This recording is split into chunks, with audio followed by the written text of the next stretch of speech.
ሰላም ጤና ይስጥልኝ የተወደዳችሁ ተመልካቾቻችን እንደምን አላችሁልን? የአማራ ሚዲያ ኮርፖሬሽን ከባህር ዳር ዩኒቨርሲቲ ጋር በመጣመር ወደ እናንተ የሚያደርሰው የመስኮተ ጥበብ ዝግጅታችን ተጀምሯል።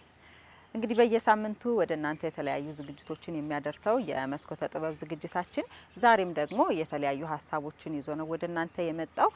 በቀዳሚነት ወደ እናንተ የምናደርሰው በሳምንቱ በባህር ዳር ዩኒቨርሲቲ ውስጥ ምን ሁነቶች ተከናወኑ የሚለውን ወደ እናንተ እናደርሳለን። ፕሮግራሙን በማስተዋወቅ አብሬያችሁ የምቆየው ተስፋነሽ ጥሩነህ ነኝ። ፕሮግራሙን ያዘጋጀችልን ደግሞ አዜብ ዮሐንስ ናት። መረጃውን ተከታትለን ተመልሰን እንገናኛለን።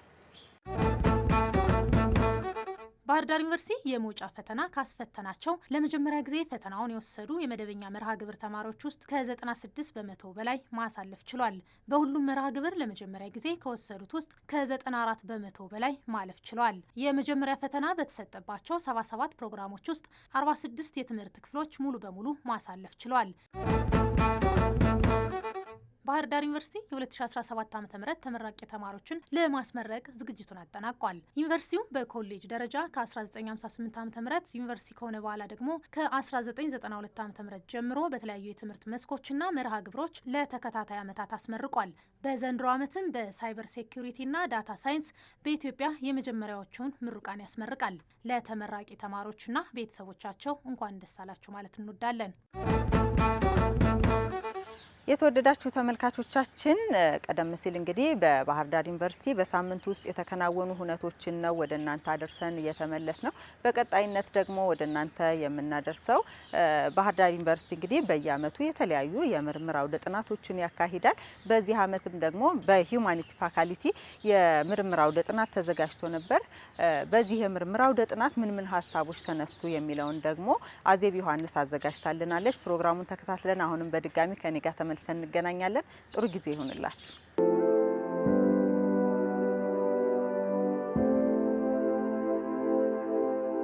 ሀገር በቀል እውቀት የህብረተሰቡን እውቀትና የቋንቋ ክህሎት ለማስተማር በመሳሪያነት ያገለግላል። ሀገር በቀል እውቀትን ማጎልበት ለአንድ ሀገር እድገት ትልቁን አስተዋጽኦ ያበረክታል። በሀገር በቀል እውቀቶች ላይ በስፋት ይሰራል፣ ምርምሮችን ያደርጋል።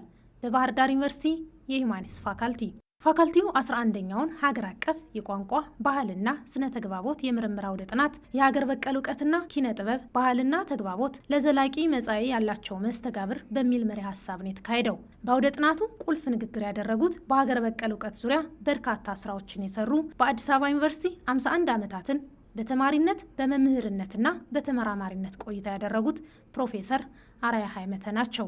አያት ቅድመ አያቶቻችን ከጠላት በአጥንትና በደማቸው ከቅኝ ተገዥነት ነጻ አውጥተውናል የሚሉት ፕሮፌሰር አርአያ እኛ ልጆቻቸው በተዘዋዋሪ ቅኝ ተገዥ ሆነናል ይላሉ። የራሳችን የሆነውን ባህል፣ የራሳችን የሆነውን እውቀት፣ የራሳችን የሆነ ትውፊት በምዕራባውያን እውቀት በምዕራባውያን ትውፊት እንድንቀይረው ተገደናል።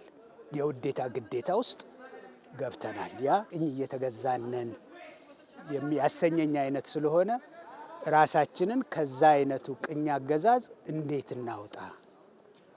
ያለንን እውቀት ያለንን ትውፊት ወደ ስራ ተርጉመን ከምዕራባውያኑ እውቀት ጋራ አብሮ እንዲሄድ አድርገን እንዴት እንጠቀምበት? ለቅኝ ተገዥነት ምን ዳረገን ብለን ላነሳንላቸው ጥያቄ ተከታዩን ብለውናል። የመጀመሪያው ራሳችን ፈቃደኛ ሆነን እዛ ጭቃ ውስጥ ገብተንላቸዋል። ምዕራባውያን የራሳቸው እውቀት አላቸው፣ የራሳቸው የአመራረት ስርዓት አላቸው፣ የራሳቸው ምርቶች አላቸው። እውቀታቸውን ሊጭኑብን ይፈልጋሉ። የምርታቸው ገዢዎች እንድንሆንላቸው ይፈልጋሉ። ያንን ማድረግ የሚችሉት ደግሞ እኛ የራሳችንን ስንጥል ባዶ ሆነን ስንገኝ ነው። እና የራሳችንን ለመጣል የምዕራብ እውቀትን አፍቃሪ የምዕራብ ሸቀጥን ተጠቃሚ ለመሆን ራሳችንን ዝግጁ ስላደረግንላቸው በዛ በተከፈተ በር ሰተት ብለው ገብተዋል። በሌላ በኩል ደግሞ ምዕራባውያን ያንን በማድረጋቸው አላማረራቸውም። የራሳቸውን ጥቅም ከማስጠበቅ የራሳቸውን እውቀት የራሳቸውን አመለካከት ከማስፋፋት አኳያ ስራቸውን ሰርተዋል። የዛ ማስፋፊያ የዛ ማሰራጫ መድረክ መሆን ነበረብን ወይ? የራሳችንን ነው መጠየቅ ያለብን። ሲምፕል ኤግዛምፕል ምሳሌ ብሰጥሽ በቅርቡ አሜሪካን ሀገር ሄጄ ነበር። አንድ ሱፐር ማርኬት ገባሁ። አንድ ቦታ ላይ ተመሳሳይ ጨርቅ ተመሳሳይ ቀለም ተመሳሳይ ዲዛይን ያላቸው 3 ሸሚዞች ተሰቅለዋል። 3 መስቀያዎች ላይ ሳይ 3 መስቀያዎች ላይ ለምን አደረጉት? አንድ አይነት ነገር ከሆነ አንድ መስቀያ ላይ ለምን አያደርጉትም አልኩኝና ከጀርባቸው የተጻፈውን ማየት ጀመርኩ። ሜድ ኢን ኢትዮጵያ ይላል አንዱ፣ ሌላው ሜድ ኢን ኬንያ ይላል፣ ሌላኛው ሜድ ኢን ኢንዶኔዥያ ይላል። አሁን አንቺ ብትሆኚ በዛ ቦታ ላይ የትኛውን ትገዣለሽ? እርግጠኛ ነኝ ሜድ ኢን ኢንዶኔዥያ የሚለውን ነው የምትመርጪው። እንዲሁ ለሳይኮሎጂካል ሳቲስፋክሽን ስትይ የኢንዶኔዥያውን ትመርጫለሽ። እንደዛ እንድንሆን ተደርገናል። ህንዶችን ውሰድ፣ ውስቲ ህንዶችን እንውሰድ። ኤኒቲንግ ሜድ ኢን ኢንዲያ ክቡር ነው ለነሱ። የትም ሀገር ይሄዱ፣ የትም ሜድ ኢን ኢንዲያ የሚል ብራንድ ካገኙ የኢንዲያን ፕሮዳክት ነው የሚገዙት። ራሳቸውን ጠብቀው ባህላቸውን፣ እውቀታቸውን ፕሮቴክት አድርገው ምርታቸውን አክብረው ስላሉ፣ የኛ ሀገር ትውልድ ግን ያንን ያደርጋሉ። ያ ምንም ምርምር አያስፈልገውም። ራሳችንን ለምዕራባውያን እውቀት፣ ለምዕራባውያን ምርት፣ ለምዕራባውያን አስተሳሰብ ተገዢ አድርገን ስለሰጠን ያንን አናደርገውም እኛ።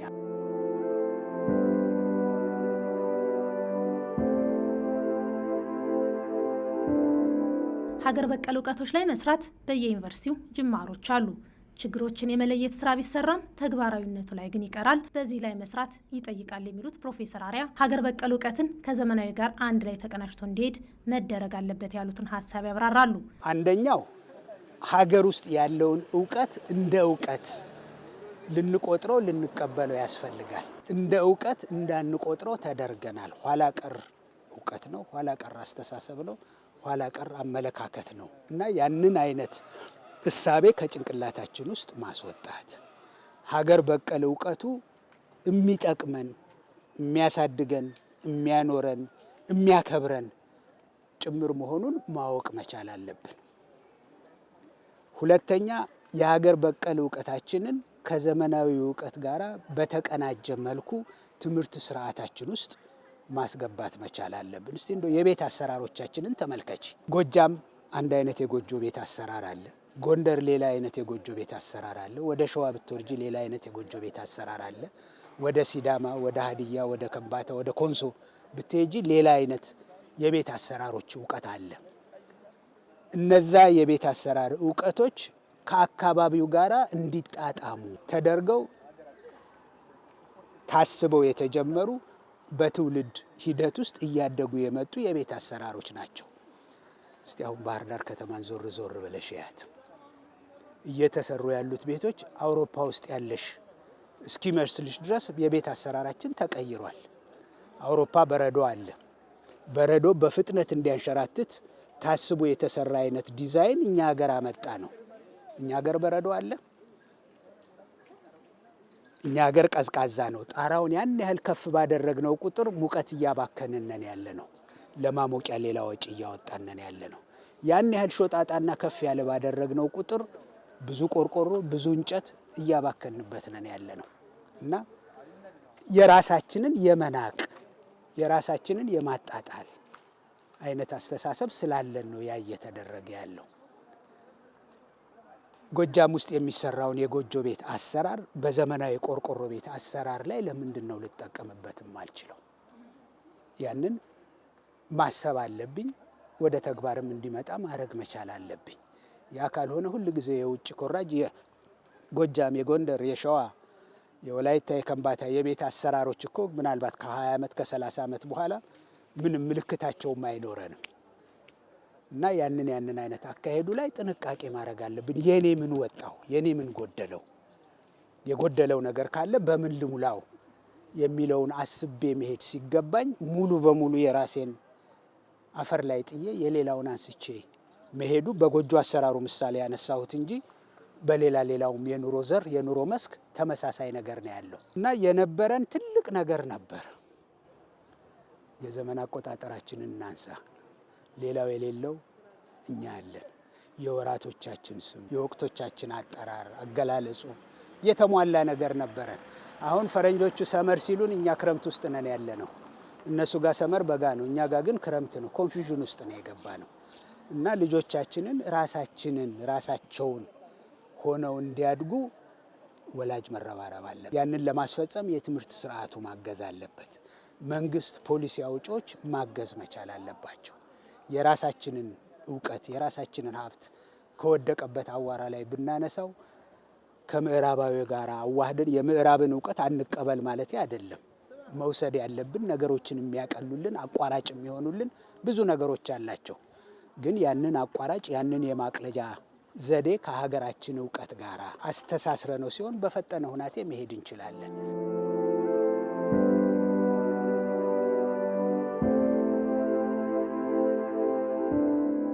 በዚህ አውደ ጥናት በርካታ ጥናታዊ ጽሑፎች ቀርበዋል። በሀገር በቀል እውቀቶች ዙሪያ ውይይቶችም ተደርገዋል። በአውደ ጥናቱ ከተሳተፉና ሀሳባቸውን ካጋሩን መካከል በባህር ዳር ዩኒቨርሲቲ የ3ኛ ዲግሪ የባህል ጥናት ተማሪው አባ እንድሪያስ አምባቸው ሀገር በቀል እውቀት እንዲያድግ ስርዓተ ትምህርቱ ላይ መስራት ይጠይቃል ባይ ናቸው። ሰው የሚጀምረው ከራሱ ነው።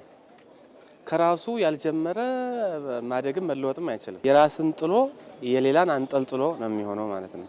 ስለዚህ በመጀመሪያ መያዝ ያለብን የኛን ነው። ከዚያ በኋላ የኛን ከያዝን በኋላ የኛን ሀብት ከያዝን በኋላ ሌላ ማምጣት እንችላለን። ከሌላው ማምጣት እንችላለን። ሀገር በቀል እውቀት የምንለው ነገር የተንሻፈፈው የተንሸዋረረው አስኳላው ትምህርት ከመጣ ወደዚህ ነው። እሱን ያበላሸው የሀገረኛው ትምህርት ብቻ ይሁን እያልኩ አይደለም። ይሄኛውም የሳይንሱ እውቀትም ያስፈልገናል። ግን እንዴት አድርገን ነው የምናመጣው ነው።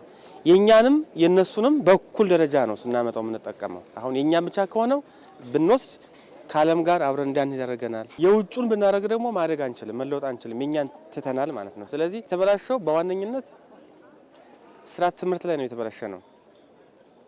ስርዓተ ትምህርቱ ሲቀረጽ የኛ ይሄ አስኳላው ትምህርት ሲመጣ ስርዓተ ትምህርቱ ሲቀረጽ ይሄ ሀገረኛውን አካታች ሆኖ ቢሆን ኖሮ እንመለወጥ እንችል ነበር። ነባሩና አሁን የመጣው ስርዓተ ትምህርት ሁለቱ በአንድ ላይ ሆኖ አዲስ ነገር ማምጣት ይቻል ነበረ። ግን አሁን እየተከተልን ያለ ነው ይሄኛ ነውና ሌሎቹ በሚጭኑት ጫና ይሄ ሚዲያው ራሱ ሌላ ጫና ነው። ያው የኛ ማህበረሰብ ገና ለሚዲያ ሳንደርስ ነው ዓለም የቀደመንና ሌላኛው የ20 ዓመት የ30 ዓመት እቅድ አቅዶ አስተዳደግ ላይ ለህፃናት ላይ ስራ መስራት ነው።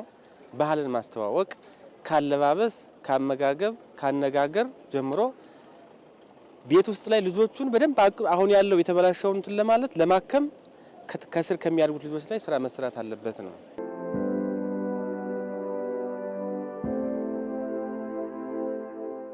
ሀገር በቀል እውቀት እንዲጎለብት የከፍተኛ ትምህርት ተቋማት እንዲሁም የሚመለከታቸው አካላት የሚጠበቅባቸውን ስራ ሊሰሩ ይገባል። የመጀመሪያው መምህራኑ፣ ሌክቸረሮች፣ ዶክተሮች፣ ፕሮፌሰሮች የሚያቀርቡት ጥናት በአማርኛ ቢሆን የዩኒቨርሲቲው ማህበረሰብ ብቻ አንቦት ባይቀር ለሁሉም ተደራሽ እንዲሆን ቢደረግ ነው። የገጠሩ ማህበረሰብ ሁሉ እንዲያውቀው ማለት ነው።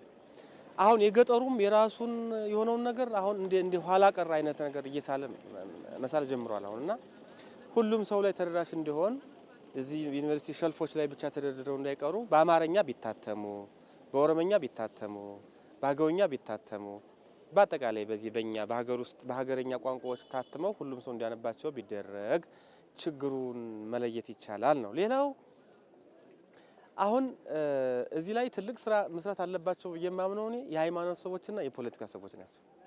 እነዚህ ሰዎች ከጠነከሩና ከበረቱ እውነት ሀገሬ ብለው ካሰቡ እነሱ ከሰሩ ሌላው በእነሱ ስለሚመራ ማለት ነው።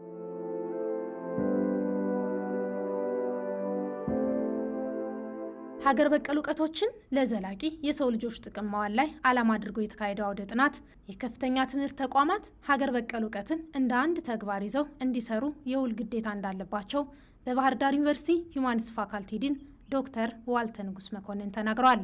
ሀገር በቀል እውቀትን ከዘመናዊ ጋር ተቀናጅቶ እንዲሄድ መደረግ አለበት ይላሉ። የተቋማት ተግባርና ስራቸው አንድና አንድ ነው። አካባቢውን ማህበረሰብ ሊጠቅም የሚችሉ ምርምሮች ማካሄድ ነው። እውቀቶችን ማሻገር ነው። ትውልድን መቅረጽ ላይ ነው እና እነዚህ ዘላቂ የሆኑ ቋሚ የሆኑ እንትኖች ናቸው። አሁን በዚህ ዓመት ምንድነው መሪ ቃላችንን ሀገር በቀል ላይ እውቀት ላይ ስላደረግ የሚቀርቡት ሁሉም 21 ምርምሮች ሀገር በቀል እውቀት ላይ ብቻ ናቸው። ከምን አንጻር? ከሚዲያ አንጻር አለ፣ ከባህል አንጻር አለ፣ ከቋንቋ አንጻር አለ፣ ከአርት አንጻር አለ። እነዚህ አራቱ በአግባቡ ተዳስሰዋል እዚህኛው ላይ።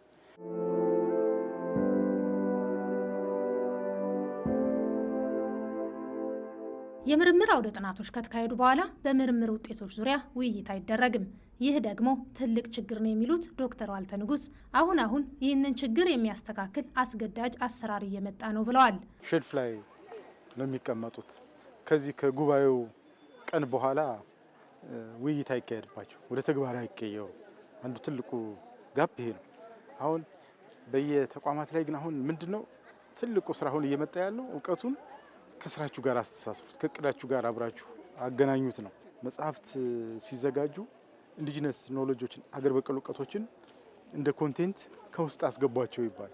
አሁን ይሄ ልምዱ የዘገየ በመሆኑ አሁን በአዲስ እየተቀነቀነ በመሆኑ እውቀቱ እየመጣ ነው እንጂ ከዚህ በፊት የተረሳ ስለሆነ እውቀቶችን ከሳይንሱ ጋር የማዛመዱ የማገናኘቱ ልምዱ የለም ነበር እስካሁን ድረስ እና የዚያን ነው አሁን ኤክሰርሳይዝ እያደረግ ነው ያለን። እውቀቶች ምንድናቸው?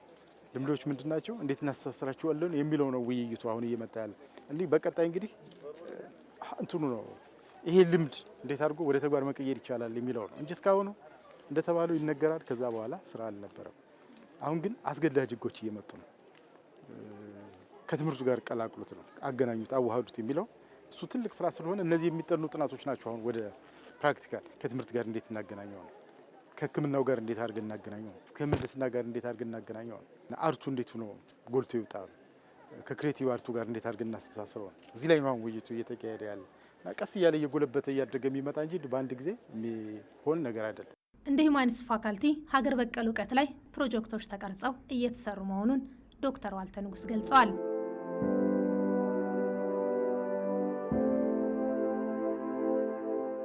በሀገር በቀል እውቀት ላይ ጥናትና ምርምር የሚያደርጉት ፕሮፌሰር አርያ የሀገር በቀል እውቀት ለሀገር ማበርከት የሚገባውን አስተዋጽኦ እንዲያበረክት መደረግ አለበት፣ መስተካከል ይገባዋል ያሉትን በአደራነት ይናገራሉ።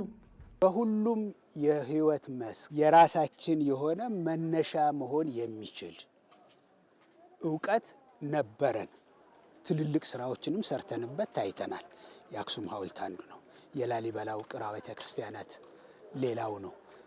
የአስተዳደር ዘይቤያችን ሌላ ነው። የመረጃ ቅብብል ስርዓታችን ሌላ ነበር። መንግስትና ህዝብ የነበረው ግንኙነት አባታችን ልጆቼ የመባባሉ አይነት ግንኙነት የት እንዳደረሰን አይተናል። ምን ያህል እንደጠቀመን በቅርብ ጊዜ ርቀት አይተነዋል። እና ያንን ብንመልሰው የራሳችንን ባንንቀው ባንጥለው እና በብዙ ዘርፎች ሰፊ እውቀት አለን። አረቄ እንዴት እንደሚወጣ ፈረንጆች ናቸው መጥተው ያስተማሩን። ፈረንጆች ከመምጣታቸው በፊት አያቶቻችን አረቄ ያወጡ ነበር። ፈረንጆች ከመምጣታቸው በፊት እናቶቻችን እንጀራ ጋግረው ይበሉም ያበሉንም ነበረ። የፈርመንቴሽን ፕሮሰሱን በደንብ ያውቁታል። ያለንን እውቀት እንፈትሸው። ከሳይንሱ ጋራ በምን መንገድ እንደሚገናኝ እንደሚጣጣም ለማወቅ እንሞክር። ልጆቻችንን ተማሪዎቻችንን ያንን ነገር እንዲያውቁት እናድርግ። ሳናሳውቃቸው እኮ ነው አላከበሩትም ብለን የምናወግዛቸው። ያንን አይነቱ ውግዘትም መቆም አለበት። ራሳችንን ቀድመን ማውገዝ ያለብን። ልጄን እኔ ካላስተማርኩት፣ ለልጄ ያለውን ነገር እኔ ካልነገርኩት ከየት እንዲያመጣው ጠብቀዋለሁ። እና ወላጆችም መምህራንም የሃይማኖት አባቶችም የአካባቢ ሽማግሌዎችም ፖሊሲ ሜከሮችም መንግስትም ራሳችንን እያወቅን አድገን ለሀገር ጠቃሚ ዜጎች እንድንሆን የሚያስችለንን ስነ ምግባር እንድንላበስ እውቀት እንድንላበስ እንዲያደርጉን አደራ ማለት እፈልጋለሁ።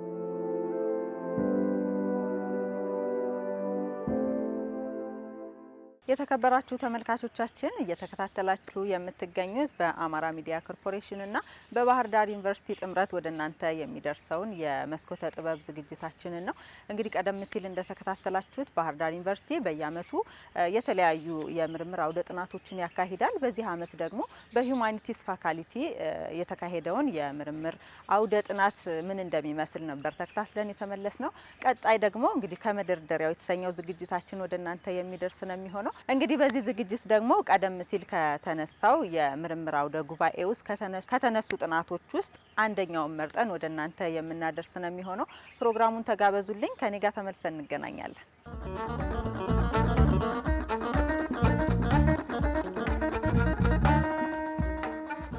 ብድሩ ወልደ ጊዮርጊስ አባተ እባላለሁ።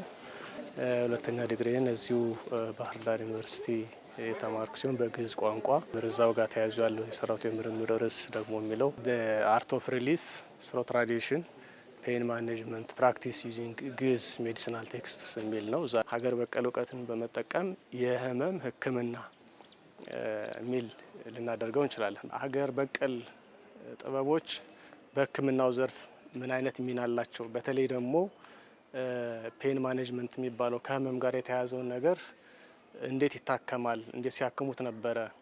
እንዴት ይመረምሩታል? ያው ለማከም መጀመሪያ መርምሮ ማወቅን ይጠይቃል። ምርመራ አለው።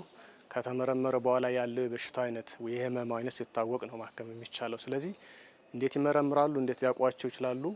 ያወቋቸውን የሚያገኟቸውን ግኝቶች ደግሞ እንዴት ሊያክሟቸው ይችላሉ የሚለውን ነገር ያው እነዚህን እንግዲህ ቀደምት አባቶችን ወይም የዚህን የጥበብ ባለቤት ያቆዩልን በአካል ማግኘት አንችልም። ማግኘት የምንችለው በጽሁፎቻቸው በብራና ጽሁፎቻቸውና በሌሎች ጽሁፎች በኩል ስለሆነ የምናገኘው እነሱ ላይ ምርምር ስናደርግ የቀደምት የህክምና ዘዴ በተለይም የግዕዝ ቋንቋን በመጠቀም እንዴት ይሰሩ ነበረ። ስፔሲፊካሊ በተለየ ደግሞ ህመምን ያው ብዙ አይነት አሁን ባህል ህክምና ሲባል ሰፋ ያለ ቃል ስለሆነ ማለት ነው እጽዋትን ብቻ ተጠቅሞ ሌሎች ተጠቅሞ ሊሆን ይችላል። ህመምን ነው የኔ የጥናት በዋነኛነት የሚያሳየውና እሱን ነው ለመስራት ያነሳሳይ። ስለዚህ ተጠቃለል አንደኛ ጥበቡን ከማቆየት በባህል ላይ በዘመናዊ እየሰራውበት ነው። በዋነኛነት ባለሙያም ስለሆንኩ በባህሉ እንዴት ነው በባህላዊ ህክምና ተብሎ የሚታወቀው ነገር ይሄ እንዴት ነው የሚለው ነገር ያለ ማወቅ ነው። በዛ ላይ ደግሞ እስከ ይሄንን የሚያሳይ እስካሁን ጥናታዊ ነገሮች አልተካሄዱም። ኦልሞስት የመጀመሪያ ነው ማለት ይቻላል። እስካሁን ባለኝ ባነበብኩት ባየኋቸው ጥናቶች ስለዚህ ምንም የተነካ ነገር አልነበረም። ስለዚህ ይሄ እንደ መነሻ ምክንያት ተደርጎ በዚህ ርዕሰ ጉዳይ ላይ አጥንቻለሁ።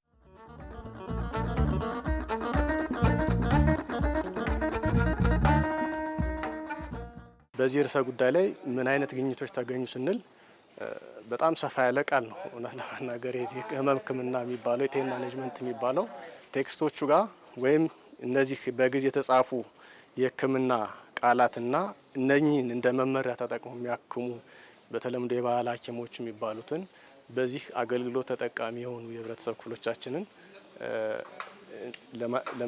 አሰስ ለማድረግ ሞክሬያለሁኝ። ዓለም አቀፉ የጤና ድርጅትም ሌሎች ኢትዮጵያ ላይ ጥናት እንደምናየው ከ80% በላይ የሚሆነው የህዝባችን ክፍል የዚህ በተለምዶ የባህል ህክምና ተጠቃሚ ነው የሚባለውና ትልቅ ሚና ያለበት ነው። በአካልም ፊልድ ኦብዘርቬሽን ወይ መስክ ምልከታ ላይ ከጽሁፎቹም ሊያገኙት ነገር እሱን ነው። ህመም በተለያዩ መልኩ ሊመጣ እንደሚችል አንዱ ግኝት ያሳያል። አንደኛ መንፈስ ሲሆኑ ነገሮች ማለት ኤቭሪ ስፒሪት የሚባሉ ህመምን ሊያመጡ ይችላሉ ተብለው የሚታመኑ መንፈሳዊ ማለት የግድ ሃይማኖታዊ ማለት ላይሆን ይችላል። መንፈሳዊ ተብለው የሚታመኑ ነገሮች በዛ ምክንያት ህመም ሊመጣ እንደሚችል ግኝቱ አንዱን ያሳያል። ሁለተኛው ደግሞ ከእምነት ጋር የተያያዘ ነገሩ ነው። ከእምነት ጋር በሁለት መልኩ ሊሆን ይችላል። አንደኛ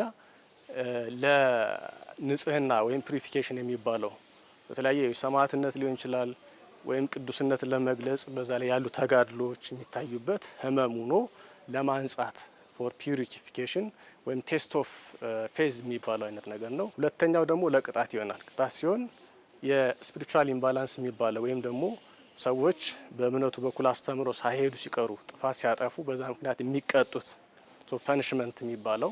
ሌላኛው ሶስተኛው ጽንሰ ሀሳብ የህመም መነሻ ተደርጎ የሚወሰደው ከኤቪል ስፒሪት ወይም ከመንፈስ ጋር ከተያያዙት ከሃይማኖት ከተያያዙት ቀጥሎ በሶስተኛ ደረጃ የሚጠቀሰው ይህ በክላሲካል ሜዲሲን ወይም በዘመናዊ የህክምና እንደሚታወቀው በተለያዩ አካላዊ ጉዳቶች ሊኖር ይችላል። ሰው ተደብድቦ ሊሆን ይችላል፣ ወድቆ ሊሆን ይችላል። በተለያዩ ህመም ሊያመጡ ጉዳት ሊያደርሱ በሚችሉ ነገሮች ጉዳት ሲደርስበት ህመም ይመጣል ማለት ነው። በዚህ ላይ የዘመናዊና የባህል ህክምና የሚለው ነገር ተመሳሳይ ጽንሰ ሀሳብ አለው። በዚህ ጉዳይ በሶስተኛው ጉዳይ ላይ ዘመናዊ ከሚለው ጋር በጣም የተቀራረበ ነገሮች እንዳሉት ያሳያል። ስለዚህ በእነዚህ ሶስት መሰረታዊ ምክንያቶች ህመም ሊመጣ ይችላል ማለት ነው። ኮዝ ወይ ምክንያት ከታወቀ የህክምናው የመፍትሄው ግማሽ አካል 50% እንደሚባለው ይህን ካወቁ በኋላ የጽሁፎቹም ጥናቶቹም እንደሚያሳዩት የተለያዩ ነገሮችን ይጠቀማሉ። ከነዚህ አንደኛው ያው እምነታዊ ወይም ሪሊጂየስ ሊሆን ይችላል። ከሃይማኖት በመጸለይ ሊሆን ይችላል። ይጸልያሉ።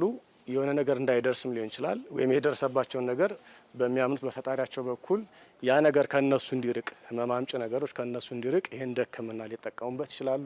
ወይም ፕሬየር ነው የሚለው። ሁለተኛው ያው ኤቪል ስፒሪት ኢንዲዩስድ ፔን ባይ ኤቪል ስፒሪት የሚባለው እነዚህ መንፈስ ርኩስ ተብለው ወይም ደግሞ በሽታ አምጪ ተብለው የሚታመኑ መንፈስ አብስትራክት የሆኑ ነገሮች በአይኔ የማይታዩ የሚባሉ ነገሮችን ፒውርሊ ዝም ብሎ ማጂክ ብቻ ላይሆን ይችላል።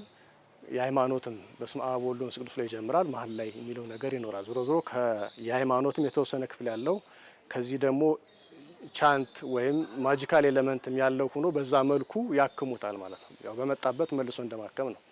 ሶስተኛው ከመነሻው ጋር በተጓዳኝ ሊሄድ የሚችል ነገር ነው። በተለይ ከዘመናዊ ሕክምና ጋር የሚገናኘውን ነገር ዘመናዊ በሚመስል መልኩ ነው የሚያክሙት። የተለያዩ እጽዋቶችን ይጠቀማሉ። በዋነኛነት እጽዋት ያው እንግዲህ በዓለሙም ጥናት በዘመናዊ ጥናት እንደምናውቀው መድኃኒቶች በአብዛኛው የሚሰሩት ከእጽዋት ነው። የተመረጡ እጽዋቶች አሉ ተብሎ ስለሚታመን በዛ እጽዋት ወይም ሀርብስ በሚባሉት ተጠቅመው ሊያክሙ ይችላሉ። ሌላኛው አራተኛው የማከሚያ ዘዴ ደግሞ ኢንተግሬትድ የሚባለው አይነት ነው። እነዚህን ያጣመረ በጥምረት ግርድፉ በጥምረት ሊሆን ይችላል። ኢንተግሬትድ የሚባለው በጸሎት ሊሆን ይችላል፣ በእጽዋትን ተጠቅሞ ሊሆን ይችላል፣ ሃይማኖታዊ ነገሮች ተጠቅሞ ሊሆን ይችላል። እነዚህን አንድ ላይ በማድረግ የእንስሳት ተዋጽኦችን ጭምር ተጠቅሞ ሊሆን ይችላል። እነዚህን ኮምባይንድ በማድረግ ማከም እንደሚቻል ግኝቱ ያሳያል ማለት ነው።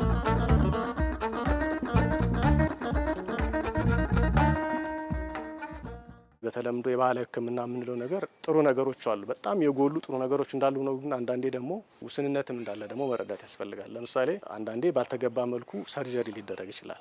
ለምሳሌ ቀዶ ሕክምና ሊደረግ ይችላል። ልክ ዚህ እንጥል ማስወገድ የተለያዩ ነገሮች እንደሚደረገው እንደ ግርዛት ምናምን እነሱ በዚህ በሕክምናው በሆስፒታልም ስለምሰራ ፕራክቲካሊም ኤክስፔሪንስ ያደረኩት እና ያየሁትም ነገር ስለሆነ በዛ ምክንያት ችግሮች ይፈጠራሉ ከታካሚ ከደንበኞቻቸው ጋር። ሁለተኛ ደግሞ ሪፈር ይጽፋሉ። ያም የአንዱ የማኔጅመንት ክፍል ይደረጋል። የባህል ሐኪሞች እነዚህን ጽሁፎች እንደ መመሪያ ተጠቅመው ካከሙ በኋላ በዛ ደረጃ አይታከም ብለው ሲያስቡ ብዙዎቹ ሪፈር ይላሉ። ወደ የት ሪፈር ላሉ? ወደ መንግስት የጤና ተቋም ሊሆን ይችላል፣ ወደ ሃይማኖታዊ ቦታዎች፣ ወደ ገዳማት፣ ወደ ቤተክርስቲያን፣ ወደ ጸበል ቦታዎች ይላካሉ ማለት ነው። ሪፈራልም አንደኛው እንደ ፕሪቬንሽንም እንደ ደግሞ እንደ ማኔጅመንት ክፍልም ተደርጎ ይወሰዳል። ምንድነው ያለው ውስንነት? በሰዓቱ ወደሚገባው ቦታ ባለመላክ በማዘግየት ምክንያት ሊጎዱ ይችላሉ። እንደ ውስንነት ሊወሰድ ይችላል። የሚልኩት እንዳለ ሆኖ ባለመላክ ግን ያው ህይወት ላይ ስለሆነ የሚሰራው በዛ ምክንያት ችግሮች ይፈጠራሉ ማለት ነው። ክራሳ የሚሆነው አንደኛ ይሄ ሙያ ብዙ የሀገር ውስጥም የውጭም ሀገሮች ጥናቶች በተጨባጭ እንደሚያሳዩት በሙያው በደንብ በዚህ ዙሪያ ላይ በደንብ እንዳልተጠና ነው። በደንብ አልተጠናም። በደንብ መጠናት ይቻል አለበት። ሁለተኛው ምክር ሀሳብ ደግሞ ከአንዳንድ ጊዜ ከዘመናዊ ሕክምና ጋር በጥምረት የመሰራቱ ነገሮች እንዳሉ ነው፣ ግን በቂ አይደሉም። ብዙ ጊዜ አንዳንዴ የመተቻች ነገሮች አሉት። ዘመናዊ ላይ ሕክምና ነገሮች የባህሎች ላይ የሚሰጡ ትንሽ የምልከታ መዛባቶች አሉ። ከባህል ሕክምና ሆነው ደግሞ የዘመናዊ መነጽር በሚያይበት ትንሽ መዛባቶች ያሳያሉ። ጥናቱም ፕራክቲካል የምናየው ነገሮች አሉ። እነዚህን አንዱ ተመጋጋቢ ስለሆነ በጋራ የሚሰራበት ነገሮች በደንብ ቢሰራ። ሌላኛው ደግሞ ያው እንግዲህ ታንክስ ቱ ባህር ዳር ዩኒቨርሲቲ ጥሩ ጅማሮ ነው ያለው። ሌሎችም ዩኒቨርሲቲዎች እንዳሉ ነው።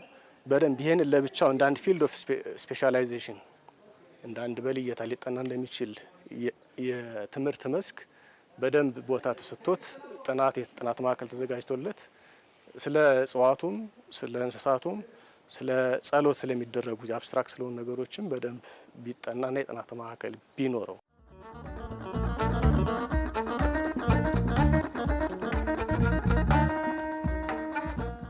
የተከበራችሁ ተመልካቾቻችን እንግዲህ የዛሬው የመስኮተ ጥበብ ዝግጅታችንን የተከታተላችሁትን ይመስል ነበረ። እንግዲህ በዛሬው ዕለት የተለያዩ ሀሳቦችን ነው ወደ እናንተ ያደረስ ነው። እንግዲህ በነገው ዕለት ደግሞ የባህር ዳር ዩኒቨርሲቲ ለተከታታይ ዓመታት ያስተማራቸውን ተማሪዎች ያስመርቃል። ለተመራቂ ተማሪዎችና ቤተሰቦቻቸው እንኳን ደስ ያላችሁ ለማለት እንወዳለን።